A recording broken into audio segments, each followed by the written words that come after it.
Move to the next question. A disadvantage of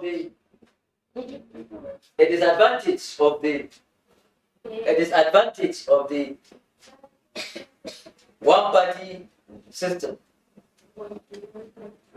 A disadvantage of the one-party system is that it. A disadvantage of the one-party system is that it.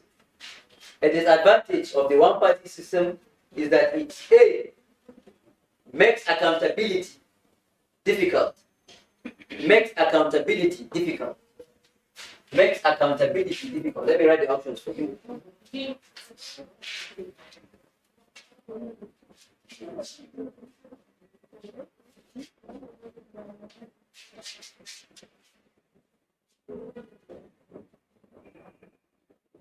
Makes accountability difficult.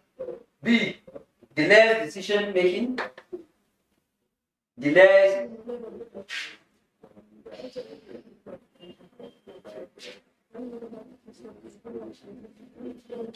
decision making. C, negate freedom of association.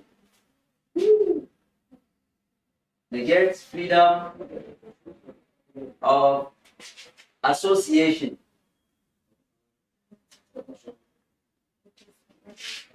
And D, emphasizes political differences.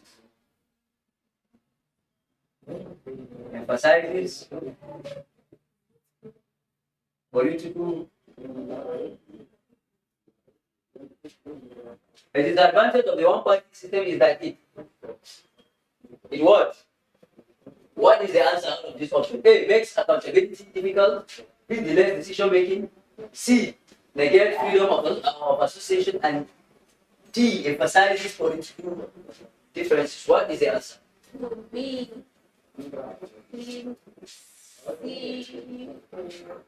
C, negates freedom of association. That's your answer. You, what's your answer? What is your answer? A, makes accountability difficult. What is your answer? A, makes accountability difficult. Same formula I told you. What is the subject? One party What is the other? system. Let's apply this formula. This is the subject of our question. What is one party system?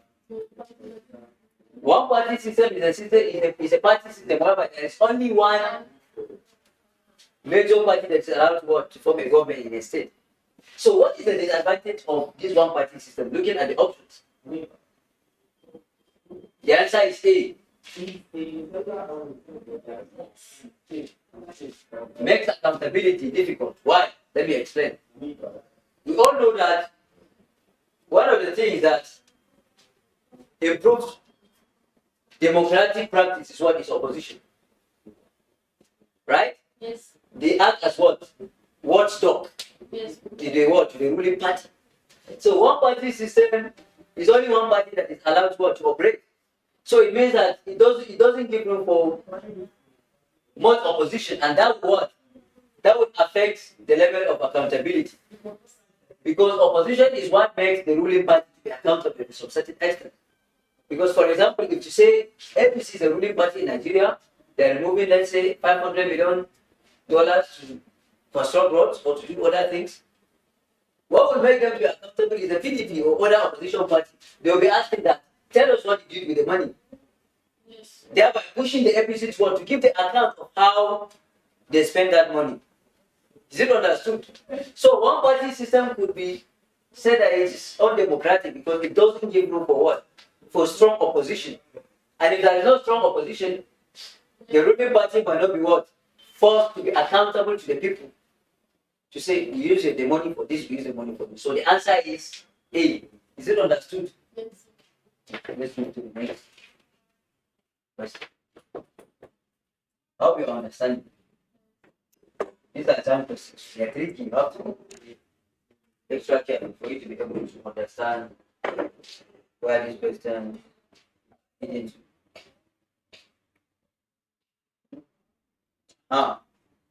The rule of law.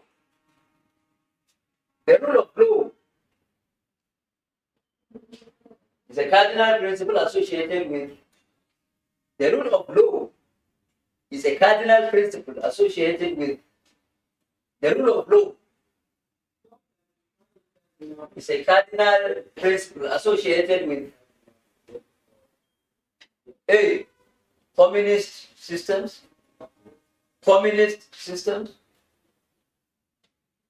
B. Federal systems. Yeah. Communist systems. B. Federal systems. C. Democratic system.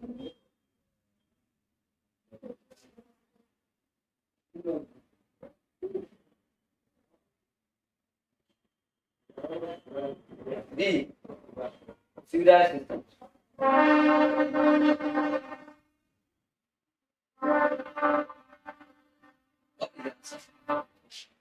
The rule of law is a cardinal principle associated with A. Communist systems, B. Federal systems, C. Democratic systems, and D. Feudal system. What is the answer? C. Democratic systems. Why? What is your answer?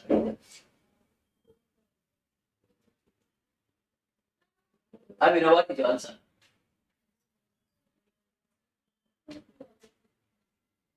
Let's apply the formula. Rule of law. This is the subject of the question.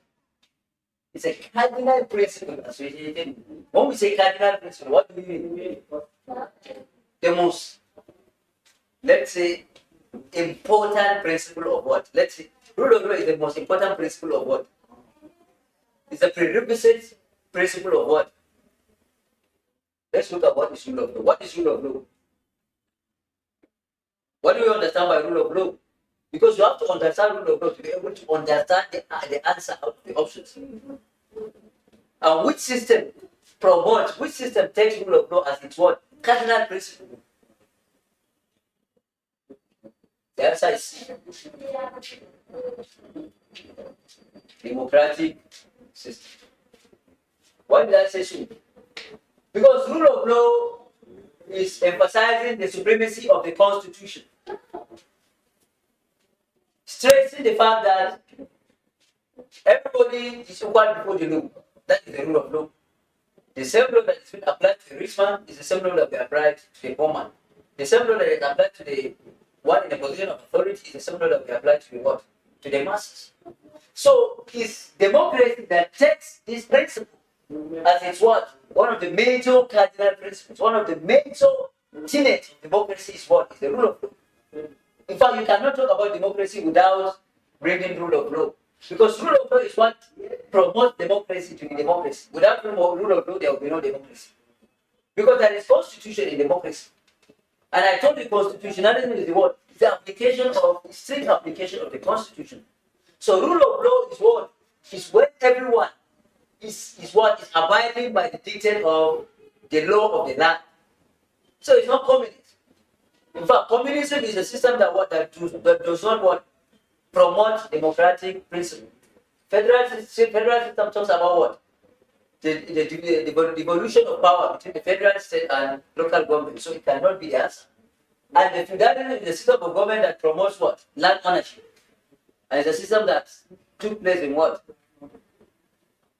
Before the medieval period and during the medieval period. So the answer is democratic system. It's only democracy that promotes rule of law. Is it understood? It's understood. There is freedom of speech in democracy. There is what? What again? Presence of opposition, freedom of association, and all those things. Those are what? Key principles and tenets of democracy. Without them, the practice of democracy will not strongly and soundly be what? Be enhanced. Let's move to the next question.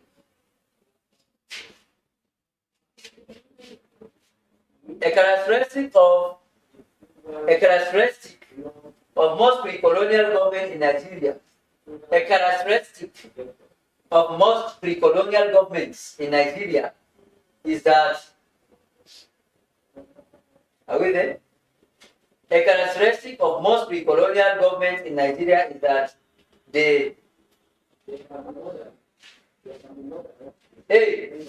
observe independence of the judiciary. Observe independence of the judiciary. Observe independence of the judiciary. B. Performs only executive functions. Performs only executive functions. A. Observes independence of the judiciary. B. Performs only executive functions. Performs only executive functions. C. Had no defined functions. Have no defined functions.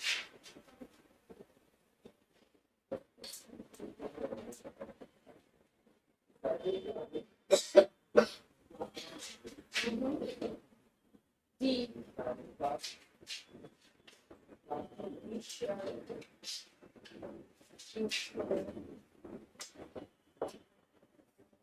What was the B? Performs only executive function.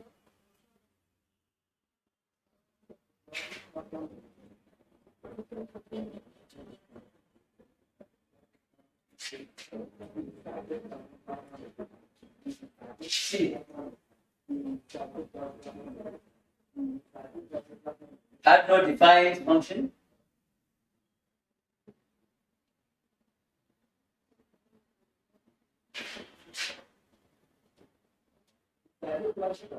And D. Decisions are no. Had no clear separation. What is the answer? Answer is C. The answer is C. Had no defined function. Brian. What is the answer?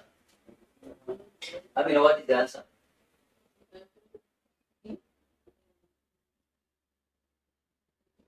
The answer is D.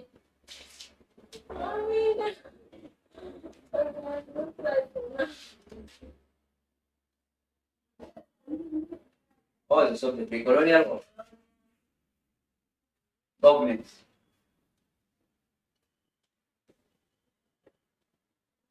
For you to be able to understand this question, you have to understand what is pre-colonial government.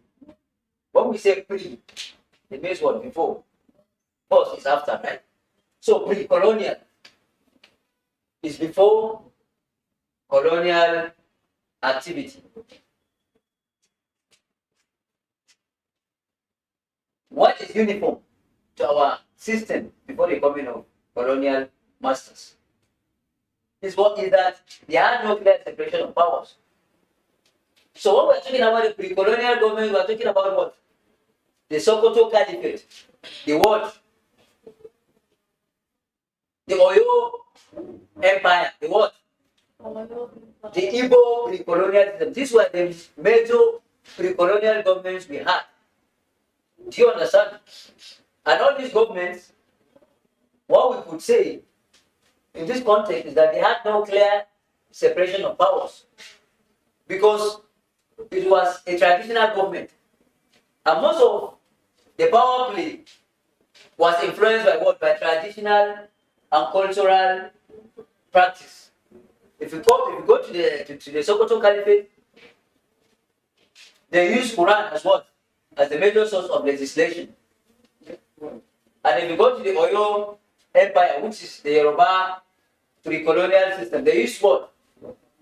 The ancestral law, the ancestral tradition to what? To administer the Yoruba kingdom. And if you go to the Igbo, they also use their traditional system. So what was prevalent as of them, what was uniform is that there had no been clear separation of powers among these political institutions. In fact, if you go to the Igbo system, it was what? Asepanos. There was absence of a head that exercises absolute power. And if you go to the Yoruba kingdom, there was what? There was separation of power, but it wasn't clear. That was when the Alafin had his power, the what? The Oyo makes overlook the power of the Alafin, and there was what? Ogoni fraternity, which also overlooked the power of, and we had the array owner account. All of these are traditional institutions in the world, in the Oyo Empire. And if you come to the houses, there was Emir. The Emir was the head of what? The Sariki, we call him the Emir, who had absolute power, followed by what? The Waziri, who was acting like the Prime Minister, the Galadima, Chief of Staff, the what? Again. The Madawaki, Chief of Calgary, the what again? Sarkin Fada, Sarkin Wa. So there was no clear separation of power during this period. Do you understand? So whenever you approach a question like this, you have to be very careful. Otherwise, but first of all, don't rush to answer question without understanding what the question is asking you. Don't just rush and answer the question. You have to think and ask the question. Do you understand? There was no clear separation of power among these political entities. Do you understand?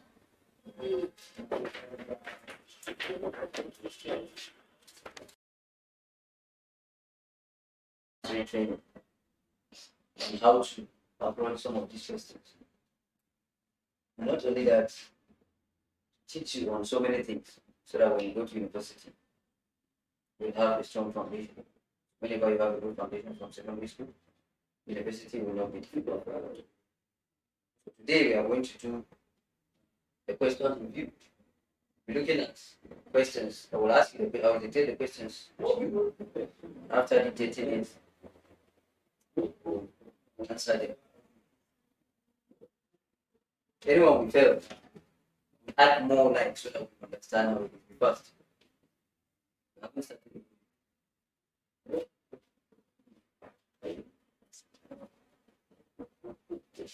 So these are the first question I have there is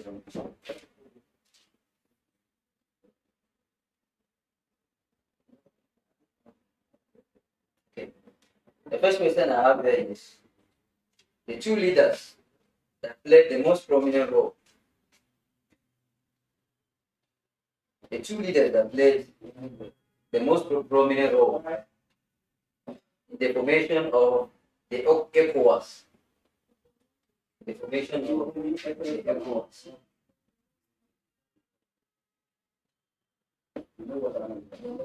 The two leaders that played the most prominent role in the formation of the ECOWAS were.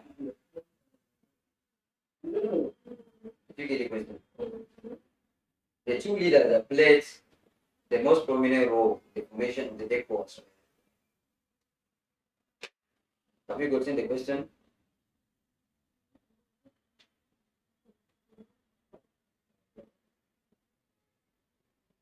ECOWAS.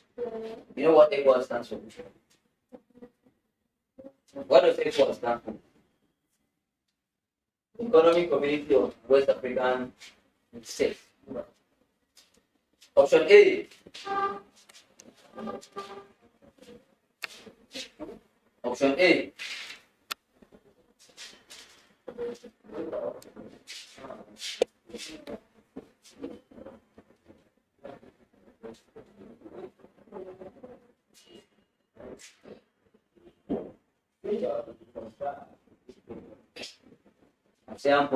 This is the name. Option B.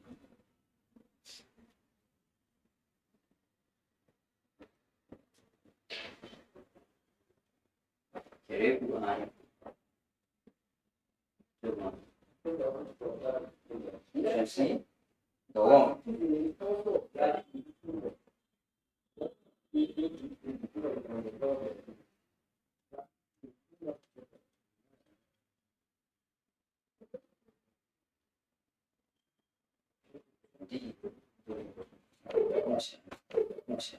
So let me just focus on the questions of the things we've treated. Because let me just start explaining this.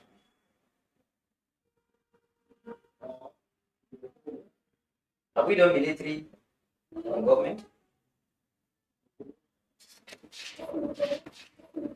Different individual concerns through interest, pressure group, harmonize individual concerns through interest. A. Articulation. B. Mobilization. C. Aggregation. And D. Manipulation. Let me come again. Pressure groups harmonize different individual concerns through interest. A. Articulation. B. Mobilization. C. Aggregation. D. Manipulation. What is the answer? What is the answer? Your clock is ticking. What is the answer? The clock is ticking.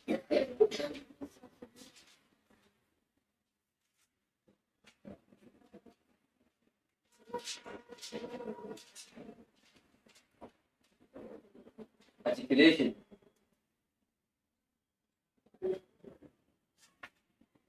Mobilization.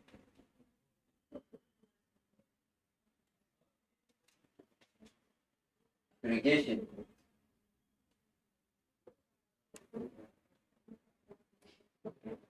Manipulation.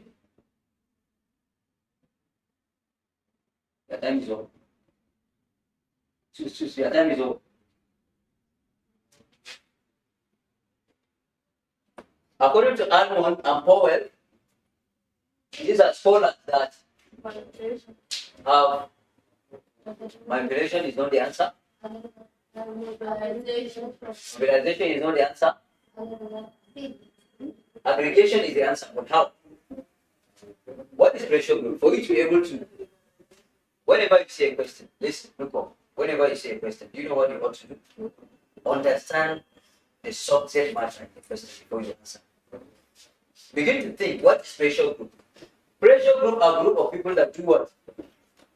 That come together to fight for their interest without necessarily taking part in political activity. That is the definition of pressure group. And I told you we have different types of pressure group. Professional pressure group, socio-economic pressure group, what again? Atomic pressure group, cultural pressure group, educational pressure group, religious pressure group. We need that.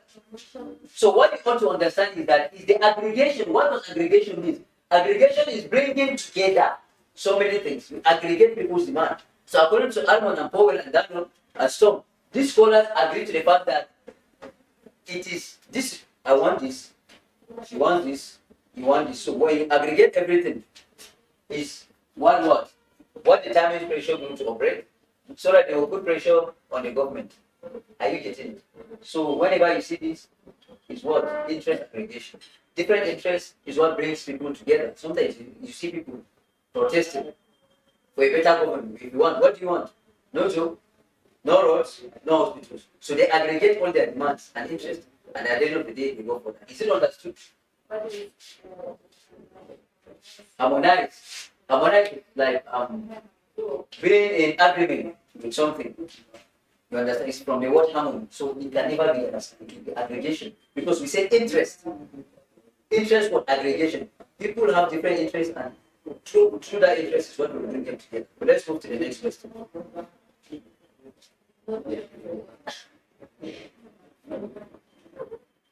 Let's go. Did you get it? Please be attentive. Be attentive. Get the question.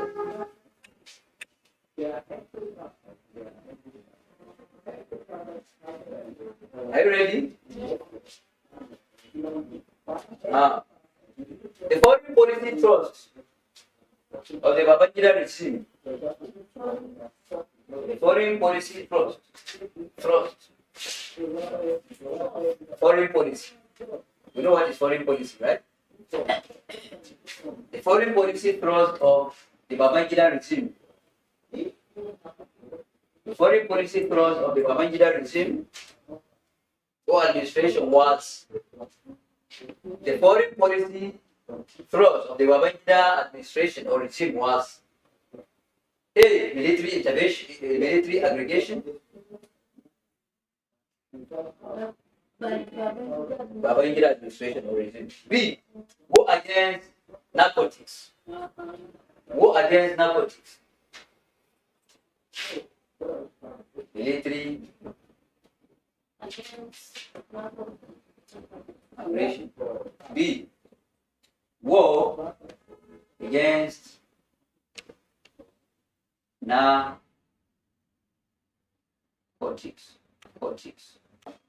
Narcotics. NAR. Economic diplomacy. NARCOTIC.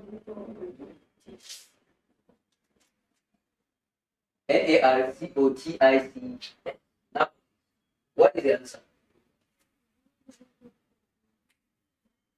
First of all, I told you, whenever you have been given question, look at the subject there. Foreign policy. What is foreign policy? What is foreign policy?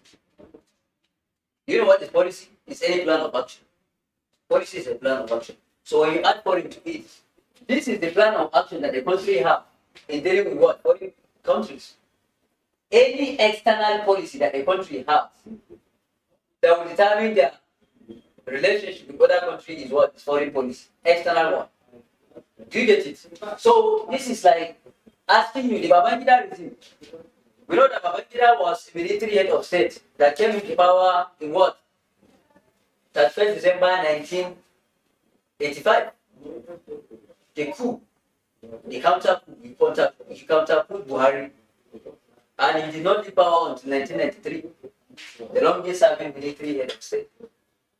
At the time he called himself president. So the foreign policy, as I explained, plan of action that Nigeria has to interact with other nations under Babangida regime centered on what?